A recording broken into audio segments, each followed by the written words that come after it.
Hi guys, welcome back to the home garden lessons. So today we're going to go over what you're going to need before we start seeding. So tomorrow we'll actually be planting our seeds. So if you can get some seed packets, that would be great, or save some seeds from some vegetables that you're eating in your house. But we're going to go over how you can build your own holders for your seeds. Of course, if you have starting trays like this is a large farming one, so maybe not this size, but if you have something that you've already bought in some plants in, that you can put some soil in, that would be great. But we're actually going to go over a few things that you can do from home. So first thing is an egg carton. If you have an egg carton, you can simply use this and grow one seed in each egg hole. We're going to fill it up with soil. I'll do that in a minute, and I'll go over some soil ideas. But yeah, this is a great way to do some starts. It's not terribly too deep, so you're going to want to have to transplant them kind of soon, but this works really well. Another thing is, since everyone is going out and buying toilet paper, the stores, when you're done with it, you can simply use a toilet paper roll as a place to start some seeds. So you can put 4 cuts in the bottom of your toilet paper roll and bend it in like that, and maybe even fold some of them over so they're all stuck. So then in the end, you have a nice little starter kit like this. You can also, I've just folded over the ends of this one, so if you don't have scissors, you can simply just kind of bend in, fold. It's not always as flat, so it doesn't sit as well as the surface, where this one is maybe a little bit easier to sit on a surface. So those are 3, if you count the planter, 3 things that you can grow in. Or if you have simple little Dixie Cups, you can use these as well. I like to, when I have them, I simply pop a hole in the bottom of them.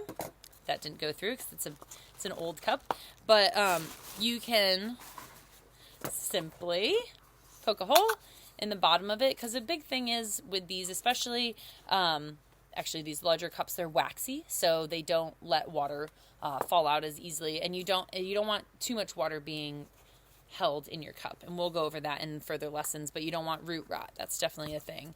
So all of these devices can be filled with soil and then put seeds in later. So they're all great. I love using this. Great ways to use recycled things, especially like your toilet paper roll or your egg carton or Dixie cups that do not have wax on them. When you're ready to plant them, and we'll go over it, you'll simply cut a little X in the bottom, rip that little compartment out, or simply with this, pop out the bottom and stick it in the ground, because it's cardboard or paper, and it'll actually decompose into the ground. And I'm going to put a link on here to a video on how to make your own cups made out of recycled newspaper. I was going to go over on how to do that today with you guys, except we actually don't have any newspaper recycled, ready for recycling right now. But you can just use simple cups. You actually tear up the newspaper or any kind of recycled paper, preferably not colorful dyed paper, because that has minerals and things that are not great for the soil. But if you just take newspaper, rip it up, and mix it in water, that's it. Pulp it up. It's great for kids. It's a fun activity. You can get your hands in there and mix it up. You want it nice and smushy, and then you just simply push it around your cup and fill it out like a little cup inside of a cup, and let it dry for a day or two, sometimes more, depending on how thick the wall is. But again, I'll put a link to a video that shows you how to do that, and that's a great activity, and it's also recyclable. And then you put that straight into your garden as well.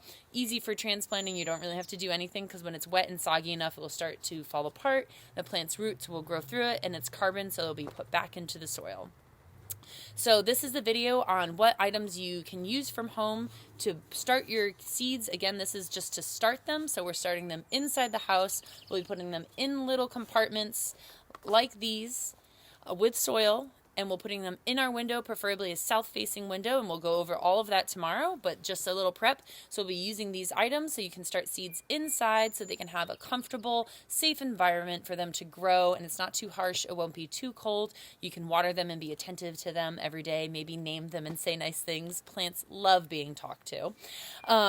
And after this video, I'll be posting another one that also deals with soil and what you might need. I won't be making my own soil because I think practically not all of us have things like peat moss at our house to be making soil. However, I will go over what kind of soil at least you want and why it's good for the seeds. And then tomorrow we'll be going over actually what's in the seed packet, what the seed packet tells you to do, and how to plant them. So tomorrow we'll be seeding our plants, so get excited. And these are some of the tools that you're going to need, and I'll see you guys later. Have a great day.